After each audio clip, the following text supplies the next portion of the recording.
And we are live. So, welcome to the conclusion of our coverage of Mike Flanagan's Midnight Mass, episode 6 and 7, Acts of the Apostles and Revelation. I am the American Werewolf. My guest here tonight, who's been with me through the entirety, Eric from Hey Internet. Eric here. Thanks for helping me bring this to a close. Hell yeah, dude. Happy to be here. Yeah, always happy to have you. It's rough. It's a rough series. And, a lot of the things that, where they talked about slow burn, it's just, it takes a while to get going. And then, the way that episode 5 ends, I said to you at the end, I said it would be completely unfair to try to extend this for 2 more weeks. I'm not gonna lie. If we were just doing episode 6 tonight, I'd be so fucking pissed at you. Yeah. Making you wait another week. It wouldn't make any sense, really, because what I said was when we got to the end of 5, everything is now bottlenecked. And so it's going to be coming out of there with a lot of pressure and a lot of force. There's going to be a lot happening. A lot of losses. Yeah.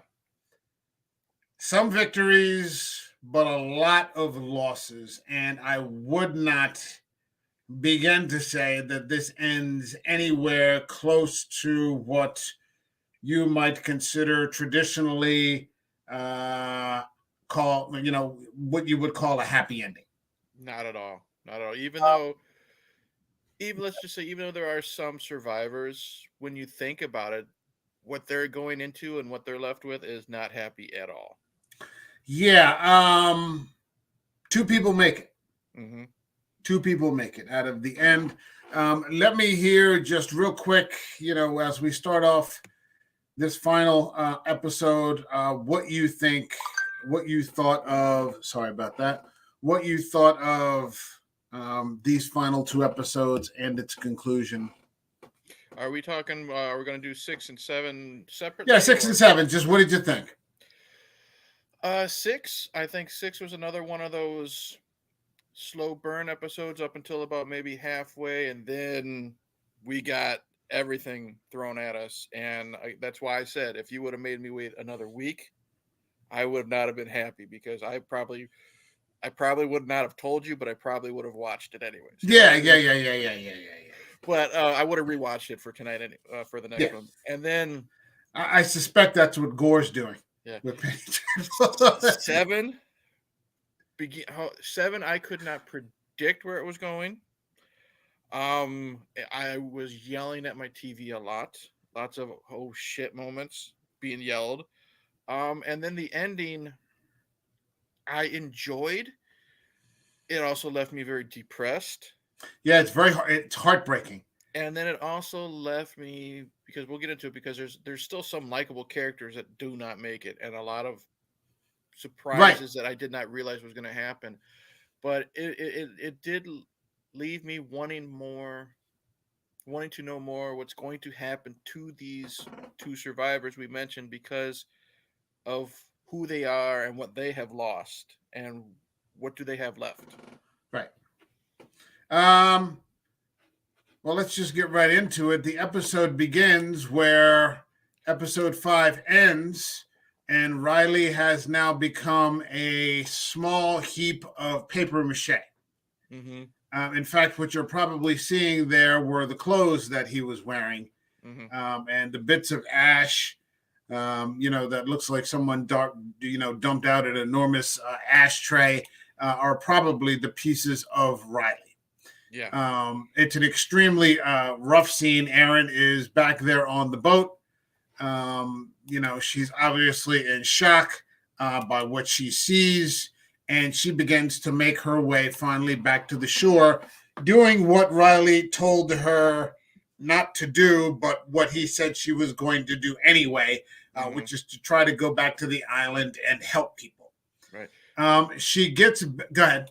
Well, I was going to say, what was really, which I thought was kind of smart, what Flanagan did was she's already watched the, he's basically now the love of her life. You know what I mean? Right. The with the interconnections between the two of them. She has to sit where he just burst into Yes. flames to row Yes. back, because the way Yes. that the oars are, she has to literally sit where he just spontaneously combusted to be able to get back to shore. Yeah. Yeah. She has to take his place in the boat, where his seat was, and yeah, basically just yeah, it's pretty awful, and it's a Mm-hmm. small thing, but it's fucking awful to have to It watch. it's small, but it's the first thing I thought of. You know what I mean? Because she just Yeah, watched the man that fall back in love with him, and then now she has to sit where he just died. yeah, where he just spontaneously Mm-hmm. combusted. She literally has to sit in his ashes, Mm-hmm. and try to row back to shore, which she does. And the first thing she sees is Sturge there setting up the Easter Vigil sign, for midnight mass. All are welcome. Mm-hmm. And yeah, that's just not a friendly looking sign at all. No, that little smirk and wave he gives her too. You know. Yeah, yeah. By now, the gloves are off with things, Mm-hmm. and she goes to see Dr. Sarah, Yes. played by Annabeth Gish, and goes into the story of what just happened to Riley. Expecting probably to be told that she's crazy, only for Dr. Sarah to basically begin to tell her the story of a man named Simmelweis. And do you remember anything about that? He would, if I remember correct, because I watched this episode a couple days ago, and if I remember the story, wasn't he a doctor a long, long, long time ago, and he tried to find out why certain people were getting sick as opposed to midwives, and he found out that Yeah, he learned there were basically two. about germs There were because he. two hospitals. One was run by doctors and medical, Mm-hmm. formal medical staff. Another run by midwives. Mm-hmm. And the place where the mortality rate was highest was in the place that was professionally staffed by medical people, doctors and Right. nurses. And he hypothesized that the reason because of that was because doctors and nurses were not washing their hands. Mm-hmm. Correct. And so germs and infections began to set in. And hundreds of years ago, with the limitations that they had on medical science back then, people were just dropping dead like flies. Right. And essentially he was ruined, Yeah. professionally. He was deemed crazy or foolhardy or something like that, just because a simple washing your hands would make everything better. Yeah, and she was he was basically told that, um you know he was sent actually to, like, live in an asylum. Like, he was committed. Mm-hmm. Yeah. He was committed, like, as a punishment, for this sort of thing. So what Dr. Sarah does basically is say, yeah, I've got something crazy to show you too, which is that my mother's blood spontaneously combusts, whenever it touches sunlight. Mm-hmm. So yeah, that's pretty fucking batshit crazy now, isn't it? Yeah. So she finds an ally in Dr. Sarah. There's also the issue of Mildred, who we see, has actually become a bit younger than her daughter. Yeah. They look like sisters now. Sisters, yeah, they look like sisters now. And so there's been some batshit crazy things going on in their life too, so that when this second piece of the puzzle comes together for both of them, Mm-hmm. it creates, more information and a clearer picture. And this was a great callback to episode either 1 or 2, because she mentioned how the blood sizzled in the sunlight. Well, if Right. you remember in one of the very early episodes, it's just one shot of her leaving after a checkup, a pregnancy checkup, and you just saw the vial of blood just sitting there and just started to sizzle. And the thing is, since it was so many episodes ago, I had completely forgotten about that until she was revealing that, and it was just one of those, oh shit, Now I remember, like you said, pieces of the puzzle. It's a lot of it starting to connect from stuff that we have been shown before. Hold on a second. We got a comment here. We've got Marty. Hey, From Marty. the Trash Picture Show saying, Pimp Tweet Ahoy, fantastic show. Best accidental version of Salem's Lot I've ever seen. There are some similarities there. But actually, I think in its own way, this actually is a better story. But of course, you've got 10 hours to make it. Right, And you got so a when lot you more do to that sort of thing, I mean, even as much as I love, Hooper's Salem's Lot, I mean, well, the characters are, much better developed, in my opinion. But yeah, there are a lot of similarities, small town vampirism, so on and so forth. We get to the next part and we see these women starting to put their heads together. What can be done. We're going to get off the island and make it to the mainland and, get the hell out of there. And I think it's at this point that Aaron says that I think she's going to go to the vigil. She's going to go to the vigil and try to help whoever it is that she can, because those are her friends. Now is that before or after they go to the boats and then they can tell? This is before. Okay. This is before. All right. This is before the boats. Something along those lines. Before they go to the boats. Okay. We get to.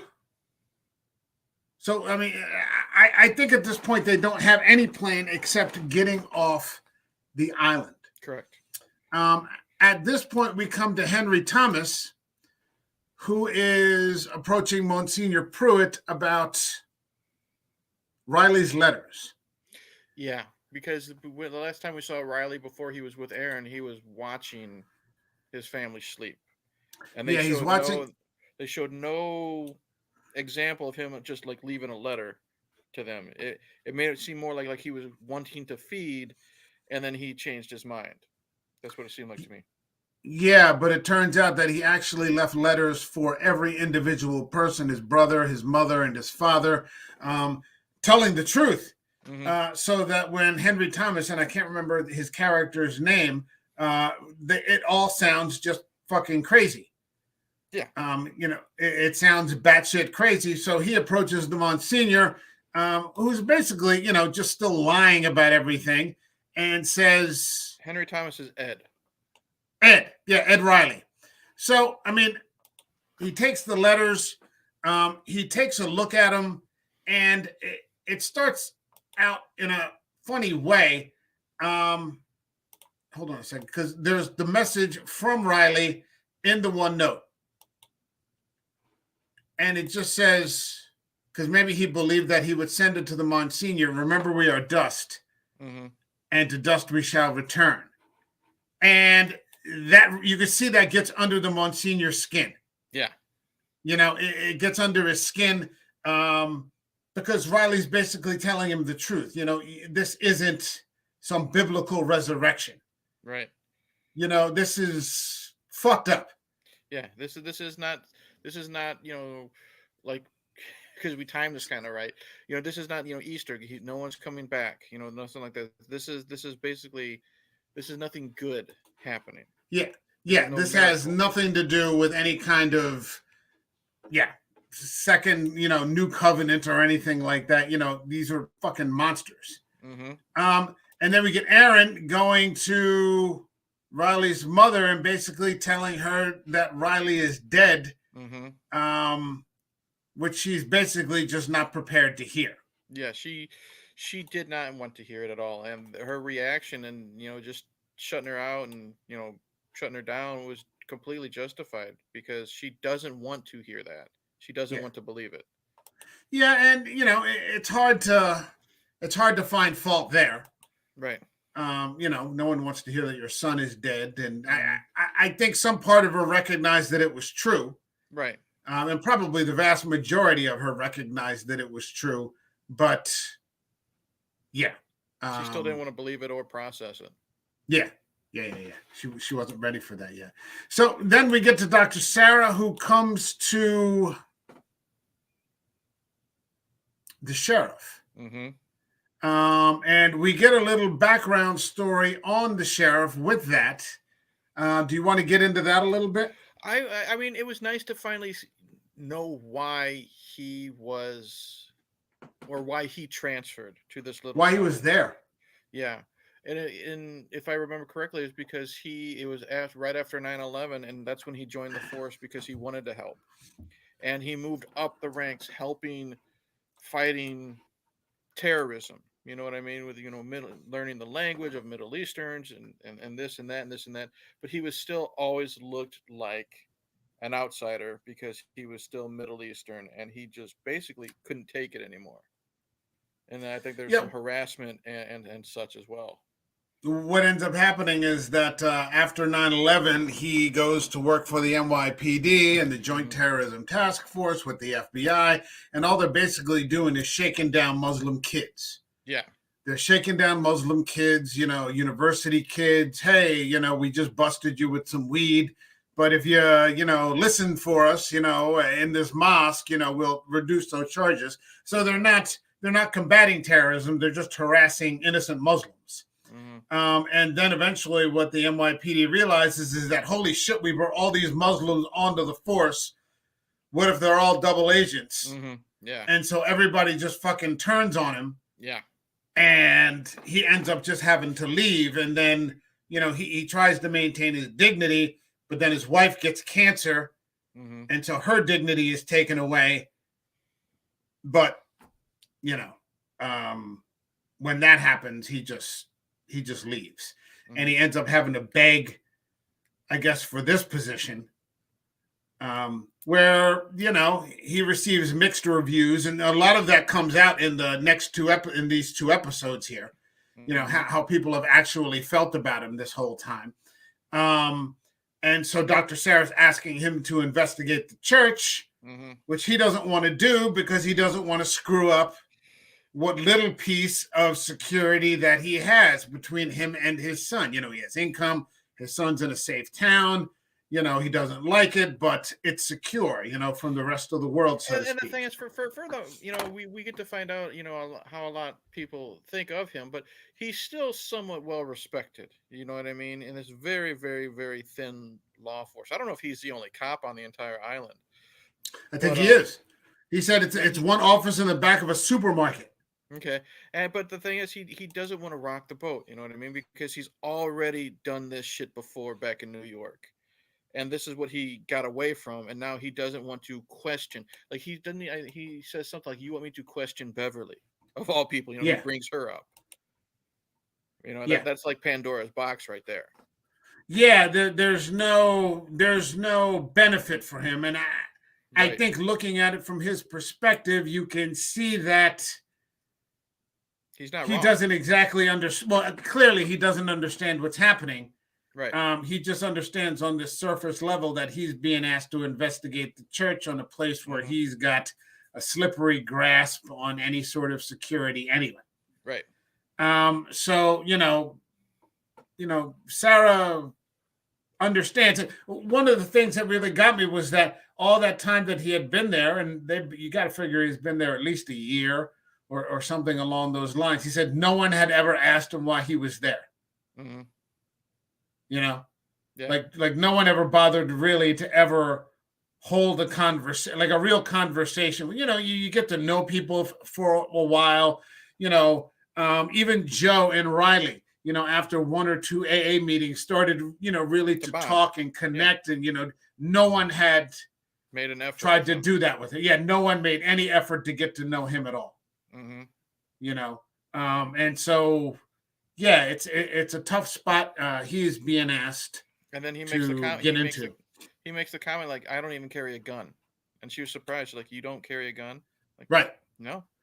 right. You know. Which, considering what's coming, Yes. she kind of is like, really? Hmm. Okay. She just kind of like, really, like, maybe you should, Hmm. amend that Yeah. particular habit of yours. We get back and we find out Sturge is There we. sabotaging all the boats. Yep. There's no way to leave the island. This dirty bastard, is, I think he cut all the, did he cut the phone? Oh, he cut the power. he cuts the power either right before this or that's going to happen afterwards at nighttime. Yeah, right after this, the ferries are gone. There's no ferries, and I'm repairing all the boats, and so nobody can leave, and so you got Mildred and Sarah and Aaron. They want to get out, and they can't get out. And I love them how they're smart. They know he's fucking around. Yeah, they know he's lying. Yeah, Yeah, because one of them makes a proposition. We're like, well, one of the fishermen could probably take us into the mainland if we asked. Yeah, fishermen like you. Yeah, but then he says some bullshit like, "I'm busy right now, but I could take you later," something like that. So they know he's up to something, and they haven't figured it out yet, but they know that he is trying to keep them there. yeah, yeah. This is as disingenuous as it fucking gets, and at this point, they understand that it's more than fucking sinister. What's going on there because of Riley. And that was kind of Riley's sacrifice, was that he gave up his own life to prove to them that something's going on. This was a real thing. This was a real thing. Then we get to, and these, we've been talking about them, but these were the two characters in these two episodes that I just felt the worst for. The sheriff and his son. He wants to go to the midnight mass because there's going to be another miracle, and you can tell his dad he doesn't know what to do. He's just trying to roll with it. Yeah, it's breaking his heart that his son wants to do this, and it's a lot of it, because that was like their first major, I guess you would say, confrontation in the show. Is Ali wanted to go to church, and Sharif was just telling him, you have a religion, we pray to Mecca and this and that, and then it's still tearing at him, and it's like, but you understand Ali at that age, he wants to fit in with anyone. They're the only Muslims in the entire island. He wants to fit in where everyone else is as well. Yeah, I do, and at the same time, I'm at the age now where I just kind of, sit with Dad, even though I'm not a parent. Like I empathize with both. But you can see, like, you reach a certain age and you see kids do shit, and you're like, that's not going to fucking work. Right.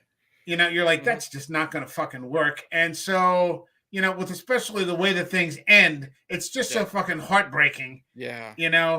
That was, but we haven't gotten to it yet, but that was the roughest scene for me.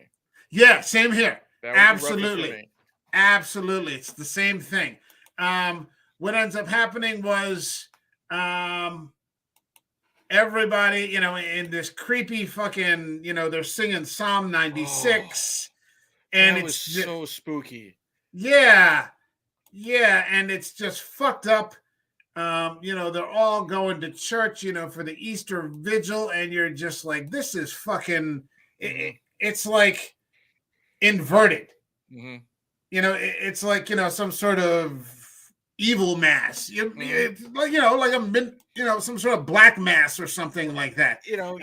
Not to get too ahead of ourselves when we get to what happened. To me, it just seemed like something out of like a cult movie, like maybe Midsommar or something like that. They're going somewhere to prepare for something bad, and what I loved about it was just the look of it. You have them singing, which it's a beautiful song, but it's at nighttime. All you see is like maybe a couple spotlights and the candles. And if you've been in this show from the beginning, some shit's gonna go down. So the anticipation was getting me. You know what I mean? Yeah, this shit's coming to a head now. We get into the mass, and Monsignor Pruitt basically admits who he is. I didn't expect that. No. Yeah, he admits who he is. He's been lying to. I've been lying to you this whole time. But yeah, I mean, basically, this is who I am. Healthy, so on and so forth. He starts talking about this, that the miracle is going to be the resurrection of the body, and I had forgotten that this was what was going to happen. Oh, okay. Yeah, I had sort of forgotten, and so what they end up doing is setting up a mass suicide. Yep. Like a Jim Jones from fucking Guyana. where Yeah. they're all just going to drink the fucking rat poison that Beverly has set up. Yeah, because Uh, again, it's that one shot of back behind the doors. You just see all the cups and you see all the things of the poison. And yeah, I was just because I was watching this with my wife, and she's been kind of dipping in and out, but she saw that and she sat down, she watched the rest of this episode okay. because she knew what was going to happen. Oh wait, say that again. Say that again. I said my wife's kind of been dipping in and out of this show, Okay. but when she saw what was happening with the rat poison behind the door, she sat and watched the rest of this episode because she knew Okay. it was going to go bad. Yeah, it goes bad, and they get fucking Sturge, whose name might Yes. as well be Stooge, Yep. to volunteer to drink the rat poison, to drink the Kool-Aid in Mm-hmm. front of everybody, and basically just kill himself right there in the mass. Mm-hmm. And it's an awful death. He's spitting up blood Very everywhere. painful. Yep. Yeah, very painful. He's just dying, and he just dies right there on the fucking. Yeah, I mean, it's just an awful thing. And then all of a sudden, the quote unquote angel of the Lord makes an appearance in the mass. Jesus Christ, I know. And you're just like, what the hell is going on here? Like, I mean, and he's dressed in the robes. Yep. I mean, he's just playing the part to the hilt. And I mean, it's this fucking ghastly thing. And everyone's afraid, and I don't know if it's Pruitt or if it's Beverly who says it, but they quote that part of the Bible when when the angels first showed themselves to man, men were afraid. Yeah. And they said, "Be not afraid." Yeah. Yeah. And I mean, he is a fucking monster. Mm-hmm. I mean, he's just spreading out his wings there in the middle of the mass. But that looks and so then, cool. That looks so cool with the colors. Yeah. Yeah. I may actually have to find a way to thumbnail that tomorrow or something, Mm-hmm. or, to get that out there. But then, what happens after that? Fucking Ali chooses to drink the fucking Kool-Aid. Mm-hmm. And you're just like, what the fuck? This kid is just like, it's just bad. Mm-hmm. And so they end up subduing the father. Yep. The sheriff. Yeah, it's a heartbreaking scene. Yeah, because and it's based on the acting. This actor who plays the sheriff is just so good. He's so good. He's a Mike Flanagan regular too. And at first, what ends up happening is, the people are like aghast at everything. Mm-hmm. But then, how many of them actually fucking just go along with it? Well, that's the thing. That's one of the things I noticed. A man dies in front of them. You got this fucking winged demon creature. You got resurrection. From Sturge. No one's running away. No, they're still Sturge is back up. Yep. They're seeing this angel or demon or whatever the fuck he is, mm-hmm. In the church, and everybody's like, yeah, let's just fucking go for it. Mm-hmm. And you're just like, this is fucking batshit crazy. And that Ali actually pulls away from his own father, thinking that this is actually the right thing sent to do from God. Yep. Is just, it's awful to watch. Yeah, it's awful to watch. And they have the sheriff. The sheriff's just pinned on the floor. Yeah, he's pinned down on the floor. And then fucking Mildred makes a stand. And just ends up getting taken away. Yes. By that fucking creature, and it's just, yeah, it's pretty fucking awful. Not to mention, everybody just starts taking the fucking Kool-Aid all at once. Mm-hmm. Yeah, it's fucking bad. And this show isn't entirely graphic at all. No, not at all. We see them puking blood. Some of the people with beard, we have it, coagulating like in their beard, stuff like that. Some people are, coughing phlegm on their own faces and stuff like that. So it's very subtle. And then when that happened, Yeah, Mildred fucking loses it, picks up the gun that the sheriff has, and shoots the fucking Monsignor in the fucking head. Yeah. Rightly so. Mm-hmm. And that's when that fucking thing turns on her. And I did not I did not expect Pruitt to get shot in the head. And when that thing just pun intended, bat out of hell, Yeah, it it just just launches swoops on her her. and then just takes her away. Yeah, yeah, and it's just descending into fucking bedlam. Yep. It's just descending into bedlam, and everybody is just either throwing, it's just dying and puking, and it's just it's pretty fucking awful. And then Beverly does the one thing that one thing we do need to make a point is not everyone drank either. No, I was going to get to that. Okay.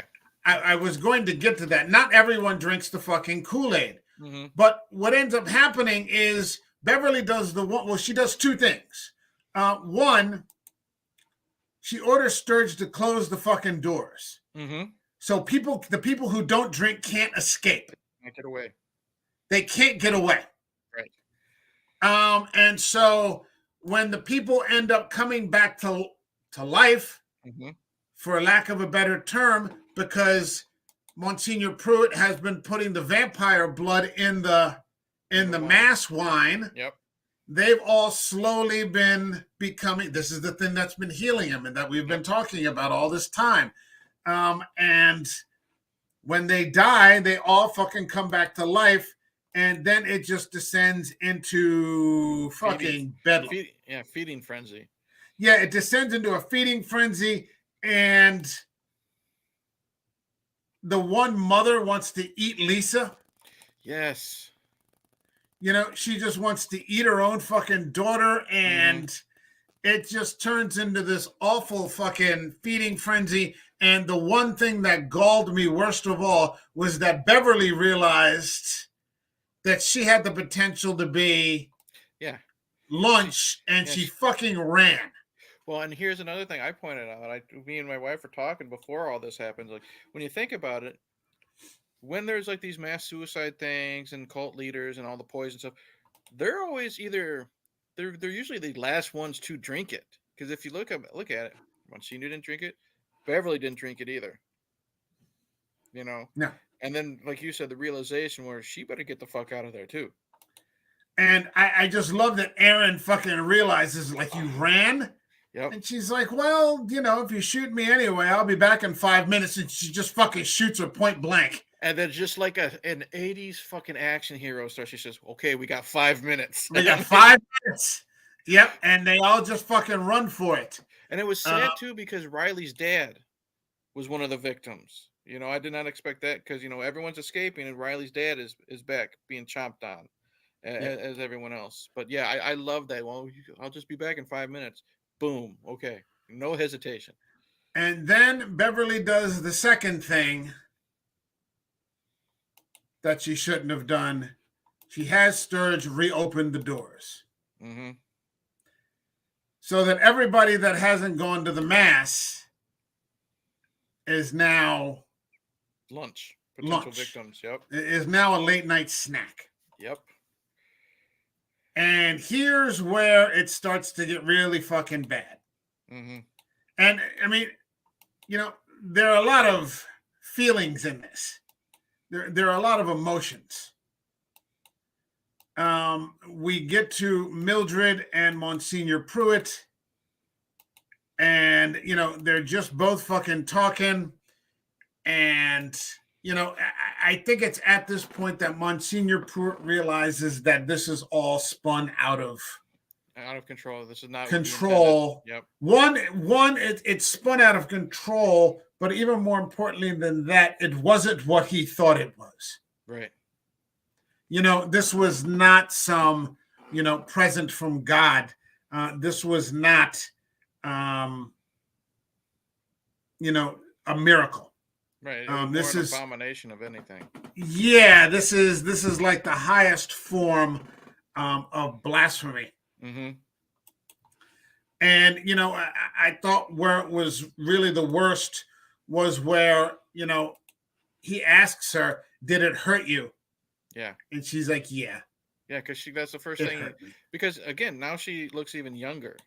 Yeah, now she's yeah, Now now she's she's even younger younger. than her daughter. Yep. And they're talking, and that's the first thing he says is like, did it bite you? Did it hurt? Yeah, So he's concerned about her. So there's something going on. yeah, yeah. And we also see that these monsters are now prowling the neighborhood Mm-hmm. and just ripping anyone that wasn't part of the mass out of their house and just feeding on them in the middle of the night. Mm-hmm. Talk about that. I mean, what did Well, you? I mean, first off, that's how this episode starts. It's pure, lack of a better term, zombie movie. I mean, monster in the woods type of movie. What I loved about it is you can only, because it's nighttime, almost no light. You can only really see what our heroes can see. Hmm. You know what I mean? Our survivors. But you hear the growling in the background. You hear a woman yelling for help in the Yeah, background. And I love that because now we obviously know this is episode 7. All yeah, bets are off. yeah, We don't know who's coming from where. I don't know if this woman's yelling as bait, any of that type of stuff. And it's just, you have this wonderful creepy vibe, and it feels just like a scary movie should. You know what I mean? This yeah, would I didn't, but this would have been fun to, like, I'm gonna eventually rewatch this show, but I know when I get to episode 7, I'm gonna watch this in the dark because I think that yeah. would be so much more fun. You know what I mean? Yeah, absolutely. And where you can just watch it and yeah, yeah, Yeah. without interruptions or anything like that. This is one of those types of films or series. You Hmm. don't want a lot of crosstalk or anything like that going on when you watch it because there's just too much dialogue. Yes. There's just too much dialogue happening. Hmm. And this is where they come up with the idea that they have to, the remaining people, who are Riley's mother, Hmm. what's her name? Annie. I think so. Annie and her son and Lisa and the sheriff and Aaron and Dr. Sarah come up with the idea basically that it is time now to just burn the boats. Yep. Like the highest priority isn't that it isn't survival now. They Like have they to have to step. they have to Okay. contain it. They have to contain it. Yeah, they have to contain it. They have to stop these things from getting off the island. Hmm. And I thought it was an interesting choice of titles for episode 6, the acts of the apostles. And so by acts, I interpret that to mean the actions. Hmm. And so everybody's individual actions here, whether they are on the side of good or they think they're on the side of good, there's a lot of people doing a lot of shit here. Hmm. Here, and this is what they're talking about. We're gonna give up our lives for people we've never met before. Right. And that hey, no greater love than that. To Hmm. give up your life for a total stranger. Yeah. This sort of thing. It's like the ultimate act of heroism when you think about it. Yeah, and so that's going to be their plan. Except of course Beverly is outside trying to burn them out of the fucking house. Hmm. God, I hate Beverly. And my God, if she isn't creepy and She just evil won't enough, die. yeah, if she isn't creepy and evil enough, the rest of this episode with her is she's still dressed in that whip, but she's got that big bullet hole and the blood seepage on her, so it just makes her look even more and more evil and wicked. And Yeah. she will not stop. She still has to be number one in control. Oh yeah, yeah, and it's the absolute calm with which she does everything. Mm-hmm. She just never she's until the very end. And she's just completely unruffled, by all of this because there's never a doubt in her mind at any time that she's absolutely right about everything, Mm-hmm. and that she's the best, and she's on the right side of it, and you're just not. You're just not. There's no other way to see it but her way. Yep. And so, what's the point of getting upset about her or yelling? She never does that. No. And that's what makes her even more scary because she's so calm and collected and she believes everything that she's saying. Okay, well, it's basic. Okay, well, let's go to plan B. Like if something doesn't work out for her, she doesn't get pissed off. She's like, No. okay, well, She's got backups. She's got we're gonna do backups on this. top of backups, and everything that she can possibly She's do to assure prepared. that she's going to win. And she's shown this in past episodes. Like remember when Father Paul first wakes up and he's now he can't move because of the sunlight. So she's like, okay, well, we're gonna do this, we're gonna do that, we're gonna do this. She's one of the perfect example of like roll with the punches. You know what I mean? She's like, okay, well, this is Yeah, how in we're the gonna do worst it. possible way. Yeah, but you In know the what I mean? worst possible way. She was Yeah. okay. We're gonna make this work because we have something we need to do, and it's gonna Yeah. get done no matter what. It's funny that, in a movie with, clearly supernatural elements, that the worst character in the story is basically a human being. Yep, definitely made me think of like I was getting like Stephen King, like The Mist vibes, big time. Yeah, Mother Mrs. Carmody. Yeah. Yeah, what's her real name? Is it Marcia Gay Harden? Yeah, Marcia Gay Harden. Yeah. Marcia Gay Harden. And she's also fantastic in that movie Mystic River. But yeah, Marcia Gay Harden. Mm-hmm. And so Riley's mother comes out to confront her, Oh. and unfortunately, even that is a Pyrrhic victory. Mm-hmm. But she basically tells her, you're not a good person. Yeah. But it has no impact on her whatsoever. Mm-hmm. Just the absolute inability to have any sort of introspection is just, just, oh, sorry you feel that way. That's uncalled for. Mm-hmm. She kills herself. That was a perfect reaction too. She's like, oh, well, that was uncalled for. You know what I mean? Yeah. She's still prim and proper after being insulted. But then like what you said, when she kills herself, it was because she's the mother is such a likable character. Yeah. You know what I mean? And when you realize she's just doing it to buy time for her family to get away. Again, she's sacrificing herself. And this is probably one of the most bloody scenes that we've had in the show because she stabs herself, she cuts her own throat, and she goes down. And then, of course, the feast happens. Beverly and Stern. Yeah, they can't even allow her that. Yeah. They cannot even allow her that. No, there's no getting away from it. Beverly's going to be Beverly. We come back to the church, and we've got Monsignor Pruitt and Mildred, and we find out that they have years and years and decades ago had an affair. Right. And I just thought it was such a fucking relief that it was a heterosexual fucking affair in the church. I was like, Jesus Christ, thank you. Thank you. This person, Flanagan must have, just gotten, well, I don't know what Flanagan's motivations were here, but I mean, many decades ago, this man had an extramarital affair with Mildred. Mm-hmm.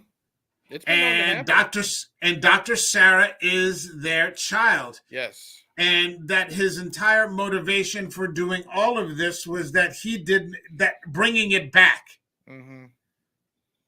with him, because what happened to him was out of his control. Right. But bringing it back was for the purpose of not letting Mildred die.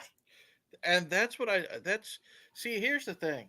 I told you, I believe it was episode 1. He seemed like he had ulterior motives. He could be a bad guy type of thing, a villain, but he always seemed like his intentions were good no matter what he was trying to do. And I loved how, even though we got the worst possible outcome of him bringing this angel, demon, whatever you want to call it back, he did it because he didn't want the woman he loved to suffer, because he knew what she was going through physically, mentally, the dementia, the pain, and he wanted to heal her and help her. Yeah. And I don't know. I thought that was so sweet. And I really, really loved that he was doing that for her. Yeah. And his intentions were nothing but good. Yeah. He did it because he loved her. Mm-hmm. It was a relationship that he could never, and I thought that too, in the sense that, well, he could have just taken off the collar. Right. But she told him, she's like, I was married. Mm-hmm. I wasn't going to leave my husband. Yeah. I wasn't going to uproot my family. She's like, even if you had taken off the collar, I would not have left with you. Right. It would So, have been all for nothing. yeah, it's very bittersweet. Mm-hmm. It's this very bittersweet sort of thing. We get back to the people on the run, the sheriff, Aaron, uh, Dr. Sarah, and the kids, and they run into that one altar boy. And I just thought it was so fucking telling that the one fucking thing that he calls the sheriff is a fucking raghead. Mm-hmm. And I was like, okay, everybody's just kind of letting their, They're showing the true emotions come out because they got nothing else to lose. Why hide it? yeah, he was right. Mm-hmm. The sheriff has been right this entire time. They really don't accept him, or at Right. least, At least a handful of them. yeah, there some people don't in the town. Right. And so they're just running and shooting and fighting and everything. The fires start, Mm-hmm. and Beverly and her fucking Infinite wisdom. godlike sort of hubris. She kind of does have a god complex. Oh yeah, big time. It's a major god complex. Decides to just let everything burn. Mm-hmm.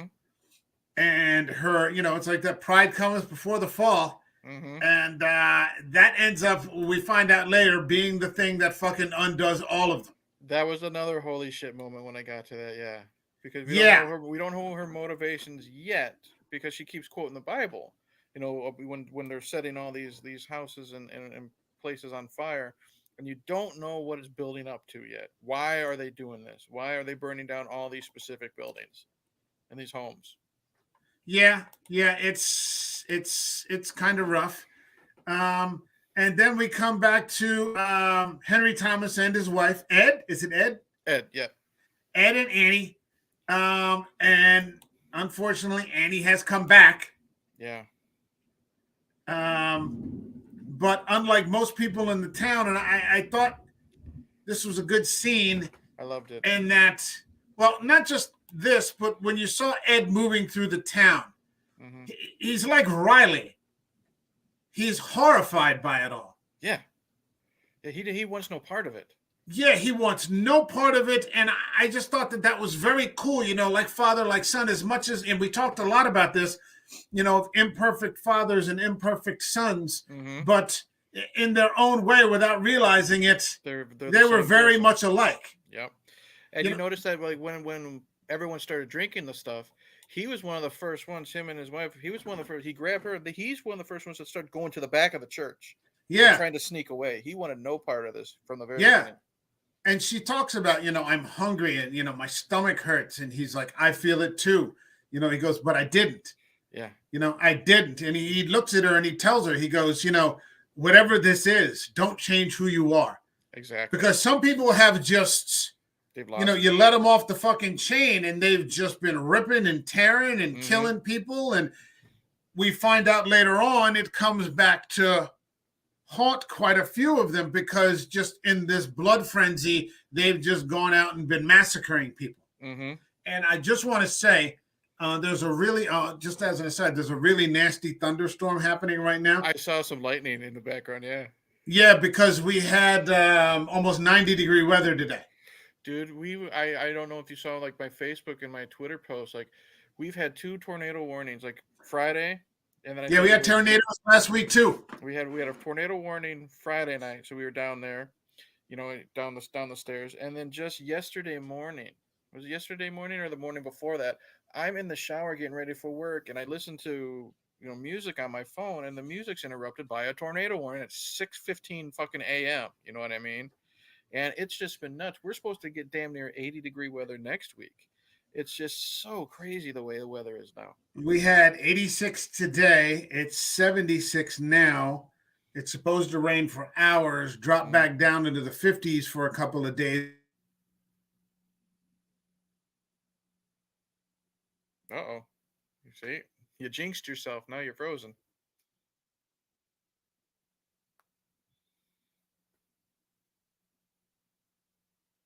And that's live TV, folks. So, but yeah, I was in the shower, and it's just been crazy weather for like the past week. It's been nuts.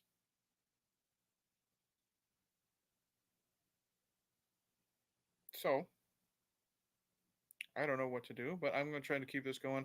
After, if I remember correctly, after Ed and Annie, they realize they don't want to feast on anyone. They don't want to lose their humanity, and I thought that was really cool, seeing how they. Yeah. There he is. There, Yeah.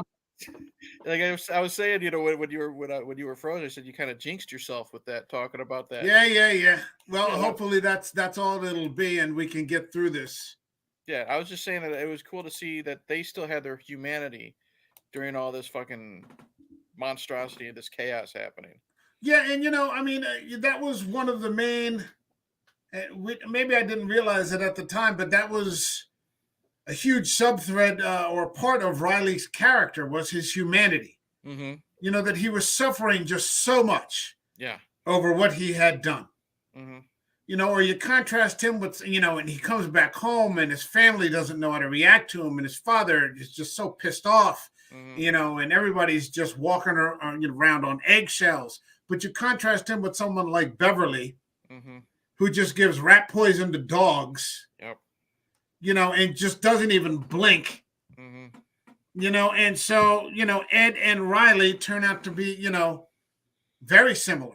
And that was one thing that his mom was saying to Beverly, is like, because Beverly was just poking the bear and just talking about how bad Riley was, calling him a murderer, and she was just standing up for her son.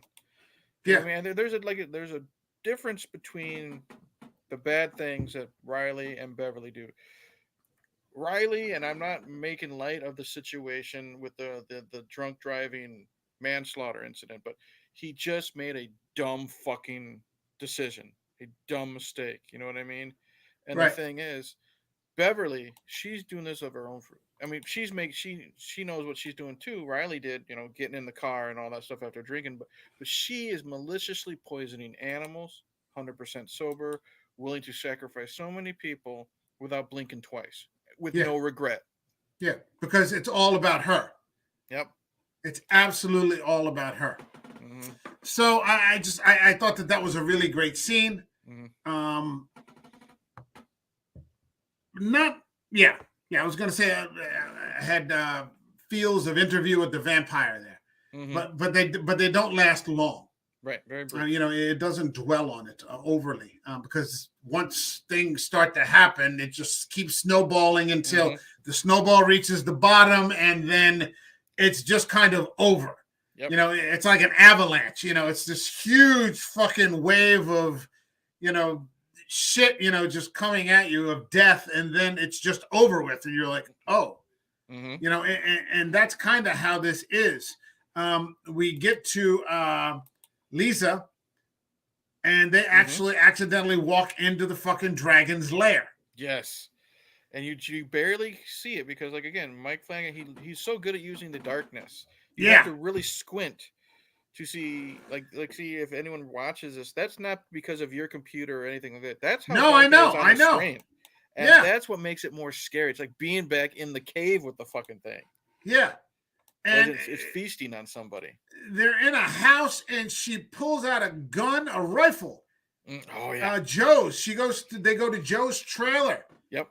She picks up that fucking rifle and all those shells, and she shoots it twice, and like it doesn't even fucking blink. It like bats her away with the second Yeah, shot. it's like, stop, you're being annoying. Yeah, I'm hungry. Leave me alone. It doesn't care. Yeah. I mean, it's just, it's fucking awful. And so what do? They just decide to pour gasoline on it. It still isn't moving. Yeah, it doesn't. Okay, it's shot once, no reaction. It's shot the second time, and it literally looks at him and just goes, it pushes him Get away. out of Like, here. yeah, You're like bothering me. you're a cat owner. You push the cat away. You know Yeah, what I mean? Leave me yeah. alone. And then it doesn't even care that it's having some type of liquid poured on it. It doesn't know No. what it is, but it's still too busy eating and feeding Yeah. its face. Until they strike that fucking match. Yeah. Now it can be fucking bothered. Mm-hmm. And I'm going to risk something here. Yeah, so you see that real quick. Jesus. And yeah, it's not too fond of that. Yeah. You're not that hungry, are you? Uh-huh. No, you're not that hungry.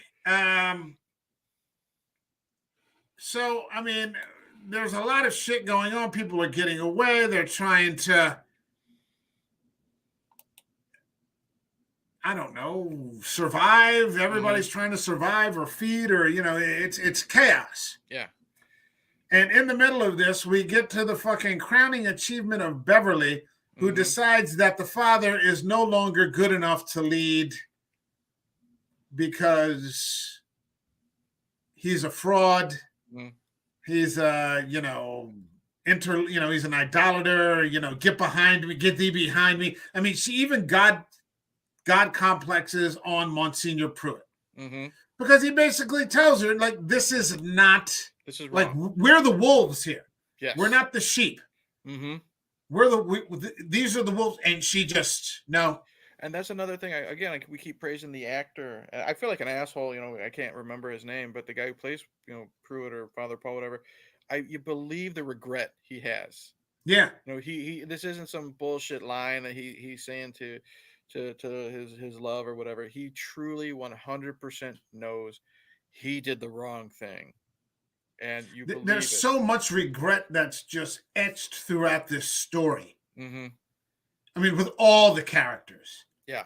Be it Riley, be it Aaron, be it Ed with his son, and Annie with the kid, with Lisa, being paralyzed, with Joe, yeah, with the sheriff and Ali, and it's just a huge theme in this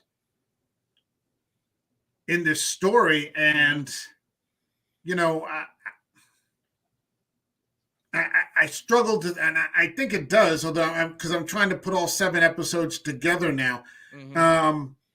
I think in the end it seems to have a point, or that all these things weren't as bad as these people thought they were. Yeah. Because if you think about it, it could always be worse, no matter what. Yeah. No matter how bad your life is going, it could always be worse. Yeah, and that ultimately, Riley and Aaron, their lives, and Dr. Sarah, their lives ended up serving a purpose.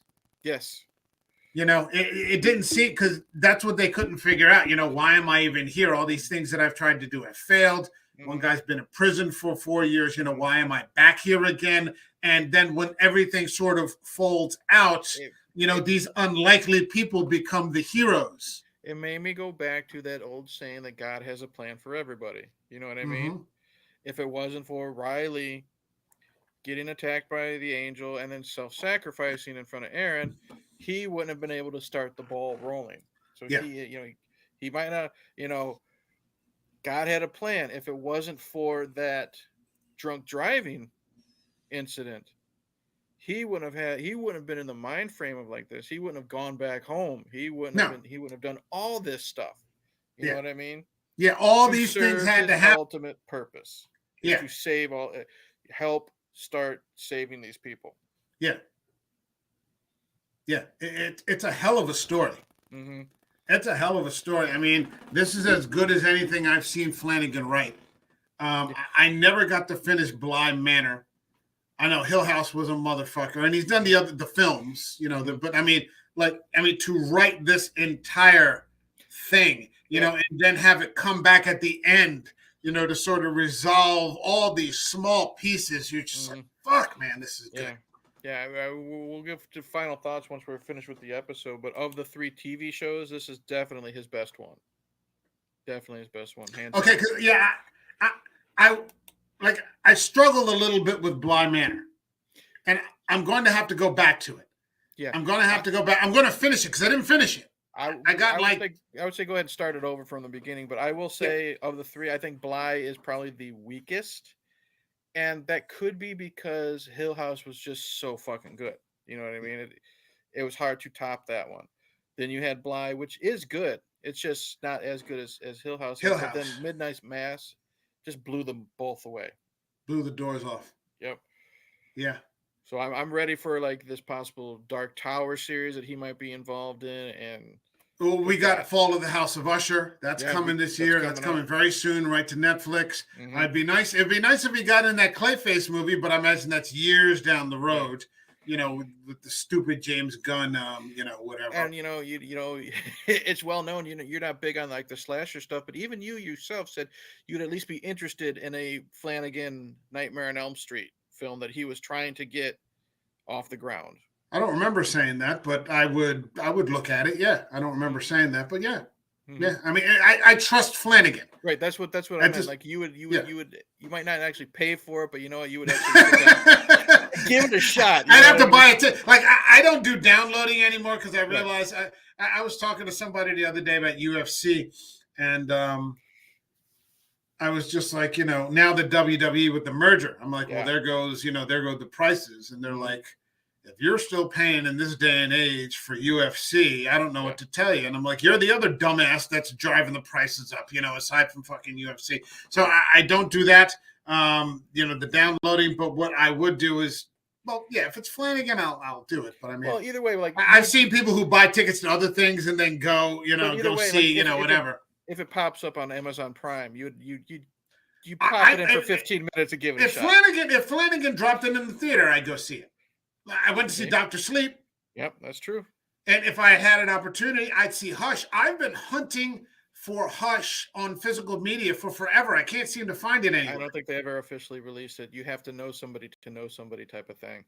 Oh, it's one of those. Yeah. Maybe I can find it on eBay. Or I bet you could probably find it on eBay. I'll say this. If you look at Etsy, there's lots and lots of people that do on-demand physical media.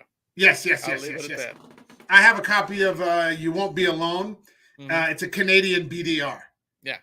It's a Canadian BDR. There are people out there that will do that. And it was real interesting, too, because when I got it, I had to watch it that day because I had been dying to watch that movie for, the entirety of the year. So, that day, I popped it in. And it's in 3:2 ratio. Mm-hmm. So I was like, oh, is this... But then when Sydney and I covered it, she bought it, video on demand. And she's like, no, it's in 3:2. So I was like, oh, okay. Right. So they gave me the right thing, and it's high quality. And one last thing I want to say before we get back to the girl who plays Erin, she's Flanagan's wife. Katie Siegel. She's in all of his stuff. And one thing that I didn't notice it until, after I finished this and I did all the behind the scenes stuff, for the show, is she's the main, protagonist in Hush. She plays an author, and she's the author of the book Midnight Mass. Yeah. Which I thought was kind of like a little cool Easter egg.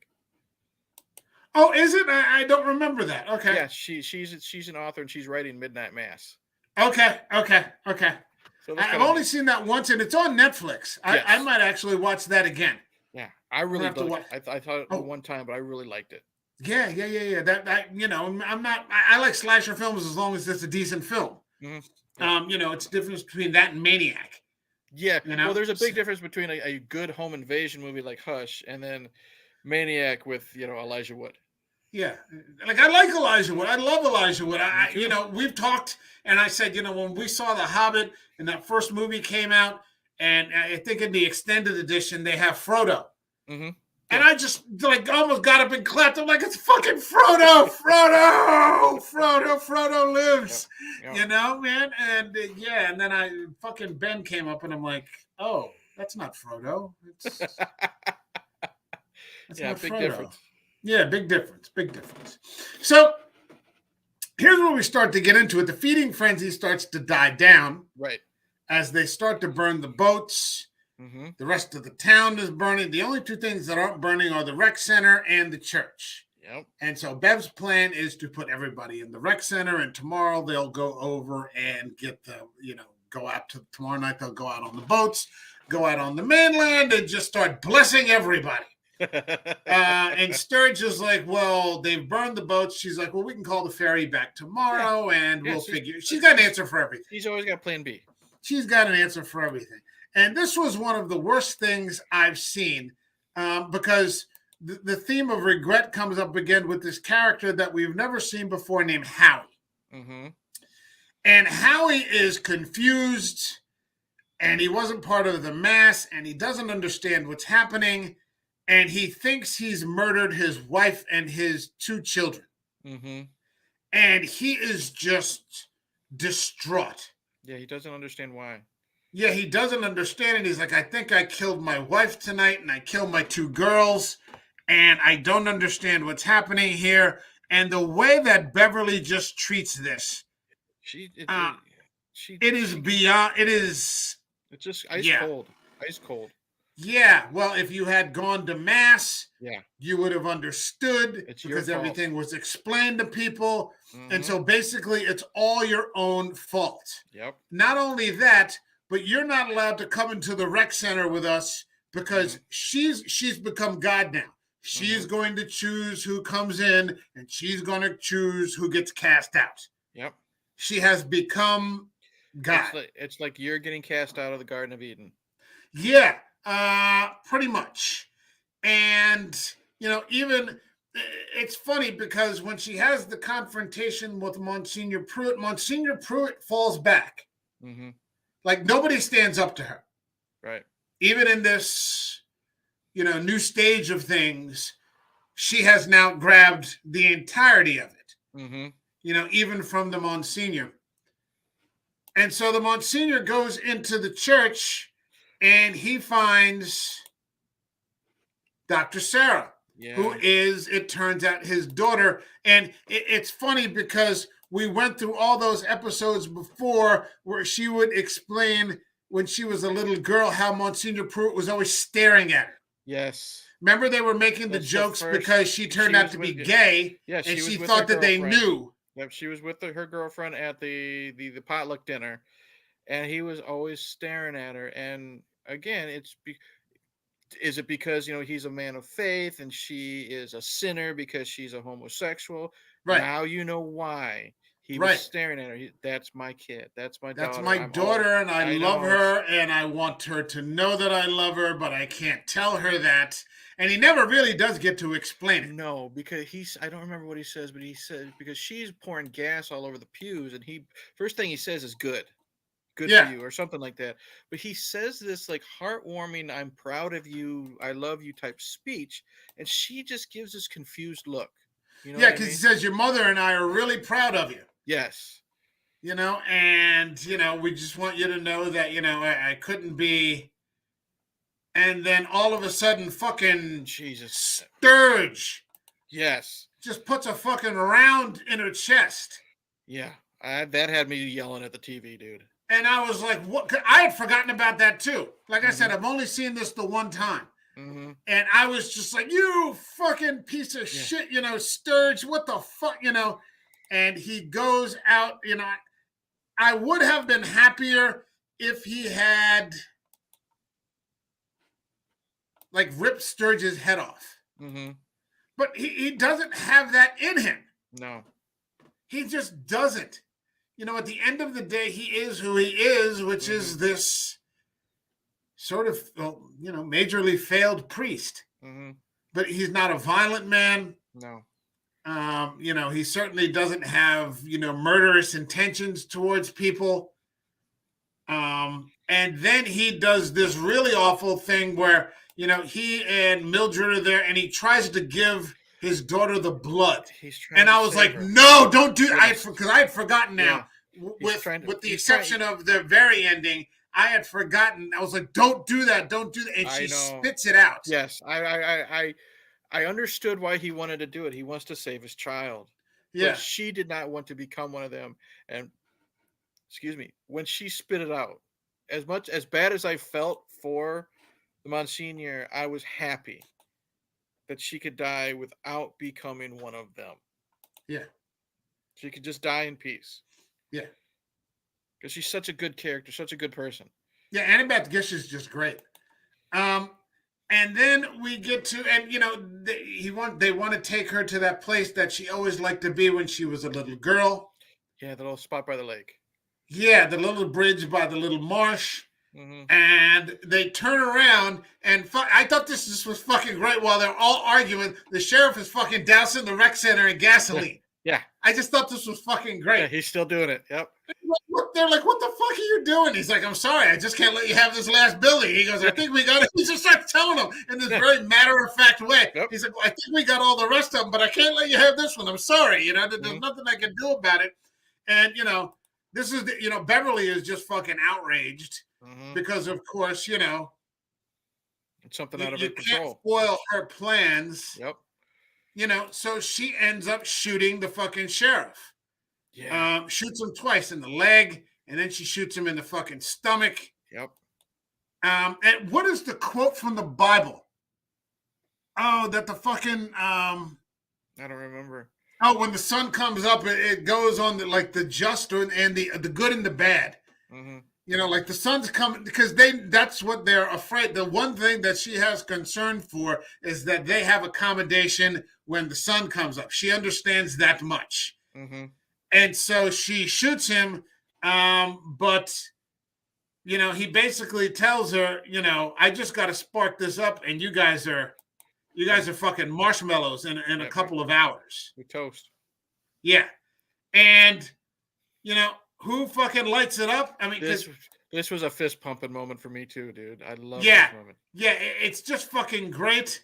Fucking Ali. Yes. Ali just fucking lights it up, and in the end, just fucking redeems himself. Mm-hmm. Because his father is just too fucking hurt to, really, to do anything. say anything. He's shot in the stomach, and then, he just takes that fucking Zippo, and he realizes, what a mistake he's made, Mm-hmm. and he just fucking tosses that Zippo, and that's effectively it. And I love it because if you remember, he's infected. So he's Yeah. one of these air quotes monsters now. He's like Ed and his wife. They Yeah. still have their humanity left in them. Yeah. They still know what's right and what's wrong. And in the end, he sides with his father, which I thought was a great moment. Yeah. But before that, I forgot we got to get to this. Fucking Aaron. Oh, that's right. Aaron gets fucking attacked by that fucking thing. Didn't expect that either. That was another. Yeah, and it's fucking awful. Mm-hmm. And she gets fucking got. Yeah, and it tackles her off the ground. She's fighting it for a while. So yeah. You don't know where this fucking show is going to go. Yeah. And it just gnaws down on her throat. Yeah. Yeah. And then, but Aaron has got a little surprise. She's got those fucking kitchen knives. Yep. She's got her Ginsu. Yep. And she's just calmly slicing this thing's fucking wings, mm-hmm. like cutting holes in a sail, in a ship sail. And what was great is, since we already saw the scene where if it's feeding, it doesn't give two shits because it didn't stop after being shot twice. It's not going to give a crap that it's being sliced. It might not even notice it. No, it really doesn't seem to. Mm-hmm. It really doesn't seem to, and it's just fucking grotesque. Mm-hmm. Just lying on her like that, and just with the fucking feeding going on, and I think it breaks her neck just so it can get a better bite, a better aim. Yeah. It's bad. And then we run into the other altar boy. Because when that happens, people just start to disperse. Mm-hmm. And you run into that one altar boy, and Sturge is like, "Are you okay?" And he's like, "I don't think so." Mm-hmm. He's like, "I don't know, but I think it killed my mom." Mm-hmm. He's coming to realization too. Yeah, everybody's snapping out of the feeding frenzy. Mm-hmm. And nobody wants it. Right. The only person who might want it, well, definitely wants it, is Beverly. Right. And then maybe Sturge. But I don't think Sturge really even... I think Sturge is just falling into... I don't know if peer pressure is the right word, but no one backs down to Beverly. Beverly chose him. He's one of those guys... He's the muscle. Yeah. He's the You're muscle. You're going to do what I say. I need you. I need you, Sturge. Right. She needs him to cut the power because he knows how to, he's handy. He's an electrician or whatever. Mm-hmm. She needs him to cut the cell tower. She needs him to, do all this shit because she can't, and she can push him around. He's finally now got his purpose according to her. You know what I mean? This is what you're here for. I need you for this. I need you for that. You're part of God's plan too. Feed him all these lines that he needs to hear. Yeah, it's pretty fucking awful. Yeah, she's so sociopathic in this. Yeah, pretty much. And then we have this. Hey, we get to see Riley again. Yeah. And I was happy to see Riley at the moment of Aaron's death, like she Mhm. didn't, die alone. Yeah. And she goes into a discussion of what happens when you die, which is basically a long story short. I think it's just, unless you remember more about it, because it was pretty detailed. No, It's not kind too of like a much. 5-minute monologue Yeah, about it's what pretty much happens just how when the you, body shuts down and electrons and neutrons and stuff like and then that. just kind of rejoins the whole, Mhm. and that there's no beginning and there's no end, Yeah. and she's always been this thing, Yeah. and just not realized it. Right. But yeah, it was great to see Riley again. It was. Um, Annie and Ed start with the "Nearer My God to Thee" song, Mhm. and you're just like, at first I was like, I don't want to fucking, and even tonight I was like, really, this is a bit on the nose, but within a minute you're just wrapped up in it. Yeah. You can't help but tear yourself away because you know what's coming up. You know the Yeah, impending doom, basically. yeah, it's fucking bad. And you see everybody sort of getting into place for what they know is coming. Mhm. Everybody's going to where they want to be when the end comes. Yep. And you've got Monsignor Pruitt, and you've got Mildred and Dr. Sarah. They've taken her to the bridge by the marsh where she always enjoyed being. You've got everybody else who's just sort of gathered together. Mhm. Um, you know, I guess for community's sake. Um, Yeah, Ali and his dad. oh, That yeah, that that, that scene was very heartbreaking, but what I liked before it happened, I liked how Sharif was still praying to Mecca, and Ali joined him. yeah, Ali joined him. They had that final moment. That's a great shot right there. You know what I yeah, mean? They know what's going on. They both know they're going to die. Ali is going to burn up in the sunlight, and Sharif, he's going to die from his wounds. yeah. And it's just such a powerful. Again, less is more. There's no speaking between the two of them at all. No, They're praying, and it's just a wonderful scene. And then the last time before Ali burns away, I hate to say that because it's such a great yeah, scene, is they're sitting down and they're hugging. yeah. Ali's just comforting his dad. His Have that dad's bonding. dead. Yeah, they have Yeah, that. his dad's dead, and I was glad of that because his father didn't have to see his son burn up. Yeah, yeah. He didn't have to see that. Hmm. But in the end, yeah, they become a father and son, and Ali embraces who he is. Hmm. He's a Muslim. Yep.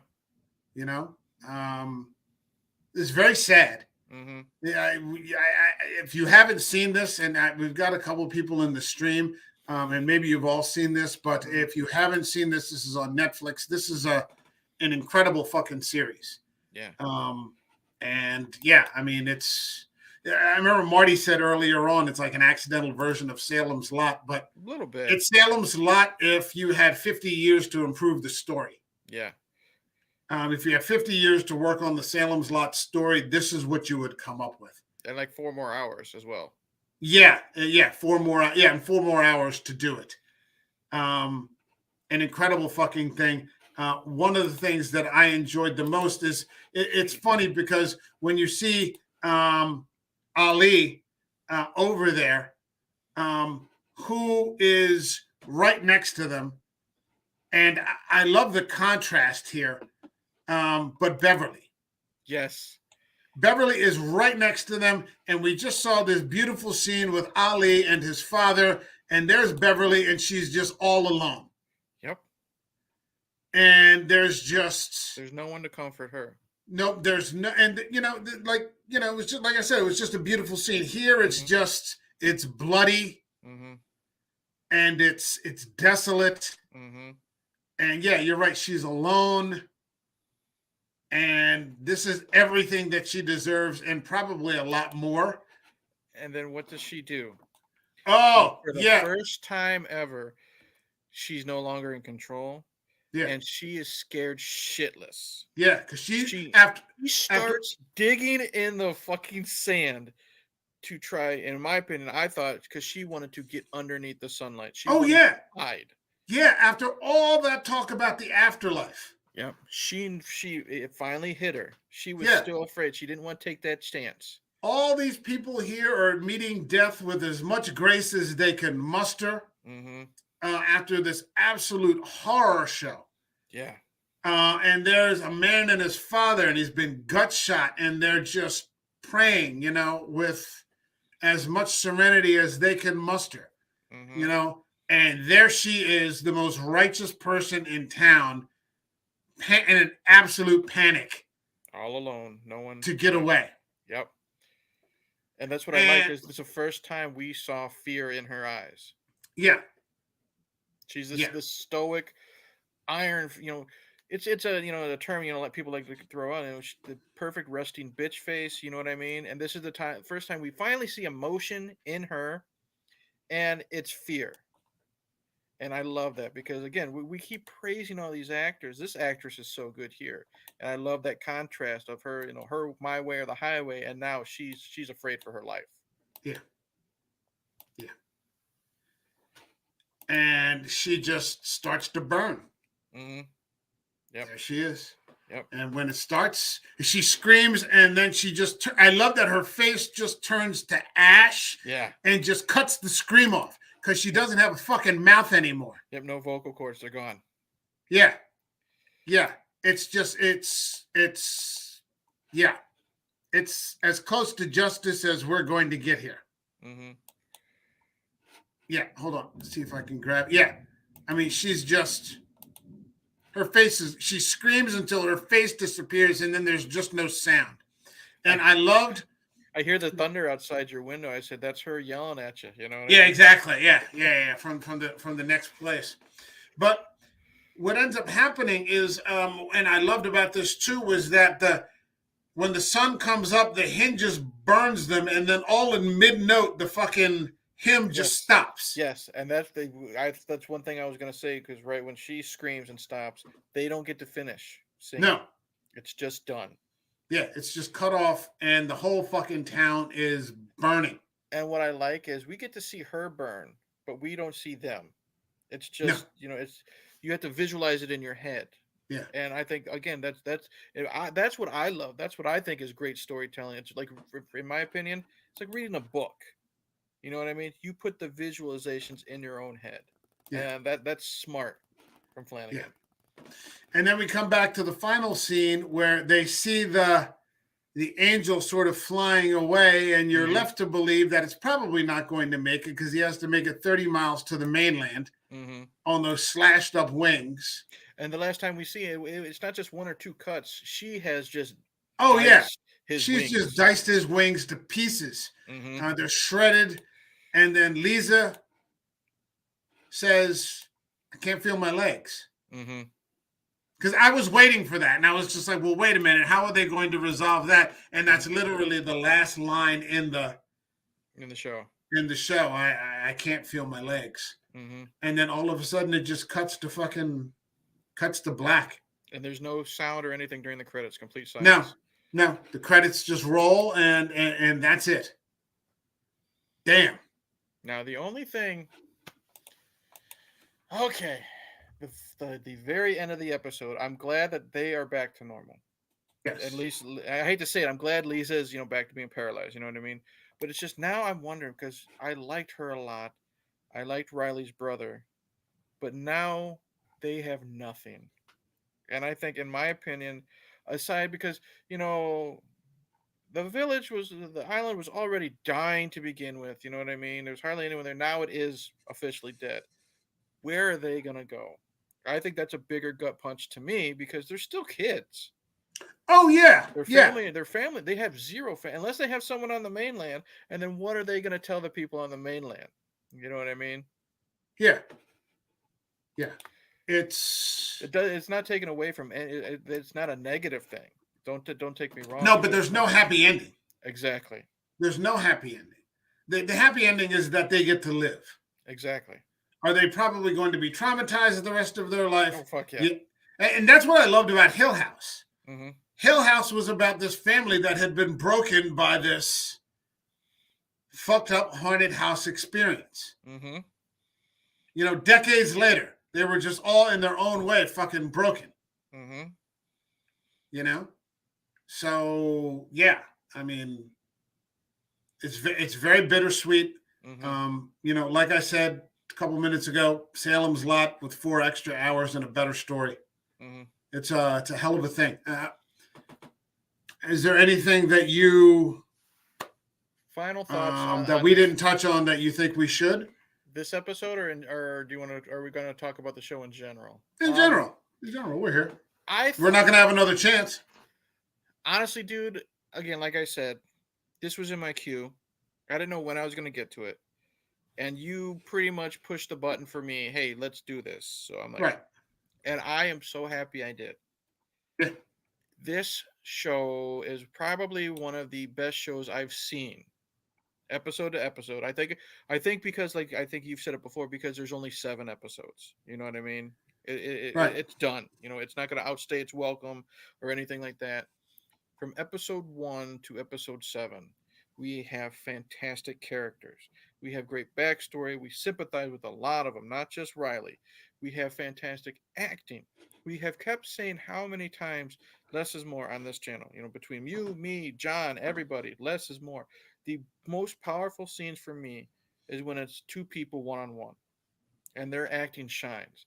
You have, and it's still very horrific. There's so many horror elements, but it doesn't just, the show is not just carried with the horrific elements. No, it doesn't depend on it. Exactly. We have all of these characters, and you're going to love all of these characters, even Beverly, because Yeah. you love to hate her. Yeah. She is Yeah. not. You're a wrestling guy. Here's the term. You're supposed to get heat if you're Yeah. if you're a Oh heel. yeah, yeah, yeah. Oh, she's There's got a lot of heat. there's good heel. There's good heat, Yeah. or there's what they call X-Pac heat. X-Pac Right. heat was every time that fucker's on TV, you turn the channel. Right. You don't want to turn the channel or turn it off Right. when Beverly's on, because No. you're just waiting for her comeuppance. It's Scott Hall kind of heat. Yes, she's got Scott that. Hall. She's a vicious fucking bitch. Yeah. But there's something about her. You want to see what she's gonna do next. Scott Oh Hall. yeah. Yeah. She's he a was monster. Yeah, Scott Hall. He was more comedic, but he was a shit heel. He was a Oh, yeah. troublemaker. But you're like, Yeah. what the fuck is this guy gonna do next? You Yeah. want to see him get his ass beat, but you want to see him do it again. It was like the Horsemen back in the day. Oh, No matter how much you fucking hated them, they always fucking won. They just cheated and cheated and cheated and cheated. And Arn Anderson never lost the television title. And I saw it years later. He's got a podcast now, and he's like, "I'm sorry." He goes, "The television title was always meant to stay with a heel." Yep. He goes, "That's just the way it was going to work." You And wanted to that's see what him lose it. you kept coming back. Yep. Taking you right to the edge every time, and somebody would come in and Yep. interfere, and he'd win the belt waiting for again. the next time. Okay, maybe next time they'll get their Yep. comeuppance, and that's what's great about this Beverly character, even Yeah. though how evil she is. And again, the very end when we get to Monsignor Pruitt, Father Paul, however you want to say it, his regret, and the thing is, you don't end up hating him. No. He truly believed what he was doing was a good thing, and it's based on this actor. Great visuals. This is Flanagan's best of the 3 TV shows I've said. And if you've never seen one of his TV shows, if you've never seen one of his movies, I'll be very, very surprised if you watch this show from beginning to end and you're not interested in what this man already has on the table. Like I said, this is one of the best shows I've seen in a long time, because it kept my interest. Because lots of times, you put TV shows on the background, you might lose your interest. Get on your phone, check, Twitter or Facebook or whatever, whatever you want to do. Not with this show. And then you have all those scenes, all those moments where you can come back. You know what I mean? Like we mentioned tonight, Aaron's blood burning in the sunlight in like episode 2. Stuff like that. It all circles around, and it's a fucking great show, beginning to end. I can't praise it enough.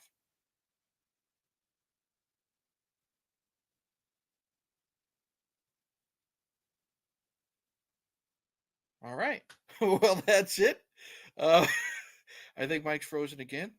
I think Beverly is where she's at, and she got pissed off on all the talk. There he is. There he is. It's a little dodgy. It's getting a little dodgy here, but that's all right. We're wrapping up. I basically said Bev's pissed, and she's kicking you out. Yeah, exactly. I keep coming back though. That's all right. I'll Yep. manage. I'll manage.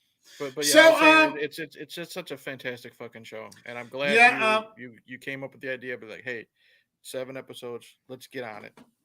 you know, it's one of those things where um there's a lot of humanity here, Mm-hmm. and that's one of the things that Flanagan thrives on, is presenting, very human characters, with very real faults, Mm-hmm. that you can relate to. He's Yes. great at creating empathy. He's great at creating empathetic characters that you can say, yeah, that person's fucked up, but I get it. Very true. And so he does a great job bringing that to you, combining that with great supernatural elements, and yeah, it's a fucking winner every time. Absolutely. It's a fucking winner every time. I mean, if you get into something like Gerald's Game, that's a King story. Right. If you get into Doctor Sleep, that's a King story. Mm-hmm. But if you look at these sorts of things that he's done, maybe not Oculus or the Ouija or something like that. That's more like overt, horror. But yeah, with these stories where he has time to expand his universe, Mm-hmm. yeah, he does a fantastic story. Can't ask for any better. Okay, so I'm going to do something that I normally don't do. Well, we've never done this. This is the first series that we've concluded. Mm-hmm. I'm going to ask you to rate the series. Oh, okay. So this channel has a rating system that goes from 0 to 5, up by increments of half. So you go 0, 0.5, 1, 1.5, all the way to 5. So 0, for example, would be I'd rather eat a donut that was coated with dandruff than watch this movie again. Do you have a list written down with this 0 shit, or is it all off the top of your head? A bit of both. And then there's 5, and 5 being this is the destination. It doesn't get any better than this. This is cinema. How would you rate Mike Flanagan's Midnight Mass? I don't know how much you heard when you were frozen. You had to leave and come back. I absolutely loved this show, dude. Yeah. Beginning to end. I'm giving it a 5 because it doesn't outweigh its welcome. No. Gives time to build, gives us time to relate to these characters, like you said, relatability, gives time to love, hate, sympathize with. You have the horror element. It's not needed, you know. It's like The Walking Dead. There are some episodes where there are no fucking zombies, and sometimes those are the best episodes. Yeah. But unlike that show, this did not outweigh its welcome. He had a plan of 7 episodes. You basically have 7 hours of maybe 7.5, depending, because some are longer than an hour. But you have 7 hours of fantastic television, fantastic story from beginning to end. And a lot of people said slow burn. I never once felt like this show was slow. This was the positive type of slow burn. It's a Yeah. build up. And it depends. It depends on what your expectation is. Mm-hmm. If you're looking for blood, if you're looking for gore and jump scares and the more traditional things that horror can give you, I could see people's point of view. Mm-hmm. Those aren't things that I seek out Right. when I'm selecting films. So for me, yeah, I didn't feel that way either. Yeah. So yeah, definitely a 5. Okay. For me, I'm going to go 4.5. Okay. Because there's something in my head that says you probably could have done a little bit of editing here and there. I couldn't tell you where. Mm-hmm. And so maybe that sounds unfair, and maybe it is. But there's something in my head that says, yeah, maybe it could have been a little shorter. Mm-hmm. But you know what?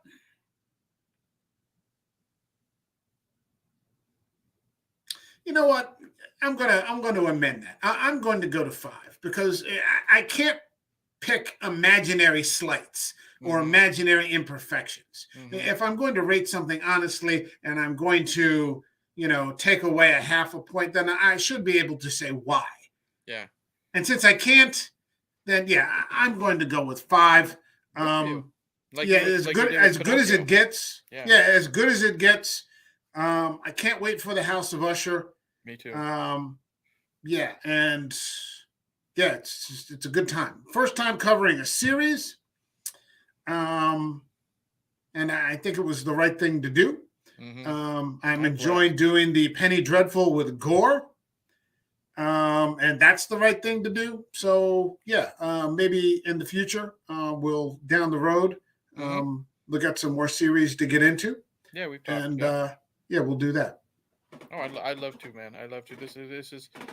Don't get me wrong when I say this. I love talking the movies with you, but it's a nice change of pace. You know what I mean? Yeah, it is. Yeah, it is. And Nice there are so many out there. Mhm. There are so many out there that are of the highest quality. That are contained. Yeah, contained. That are contained. That we can look at. So yeah, we'll see about it. Awesome. All right. My thanks to Eric from Hey Internet Eric here for bringing his point of view to this high quality show. Happy to have done it, man. Yeah. I'll tell you what. Plug something while you're here. I've been so freaking busy with work and everything, so I'm just gonna plug social media. You can follow me on Twitter at movies_beer365. If I'm not posting something funny, I'm trolling people. I'm just having fun. You know what? I'll just plug. Honestly, Mike Flanagan. If you've watched us discuss him, check out his filmography. Yeah. You know, we've done 2 episodes on his movies, Dr. Sleep. And we did Gerald's Game. And now this. And now we've done this. And I'm not putting pressure on anybody. Mike, if you ever want to discuss Mike Flanagan in any other form, I'm there. Yeah. I highly recommend him as a filmmaker for TV or as a filmmaker for movies. I highly recommend Hush. Yeah, absolutely. And that's on Netflix right now. This series is on Netflix right now. It's a Netflix original series. So it's going to remain on Netflix. Get yourself on there and start fucking watching. Watch The Haunting of Hill House. Watch The Haunting of Bly Manor. Bly Manor and Hill House are actually available on physical media too. So if you want, you can pick them both up. And so I definitely think that they're worth it. But yeah, absolutely get yourself on Netflix and check out these shows. All right. I'm going to bring it to a close here. My thanks to Eric from, well, you know from where. Yep. And I guess we'll see you all in the next video. All right, everybody. Have a good one.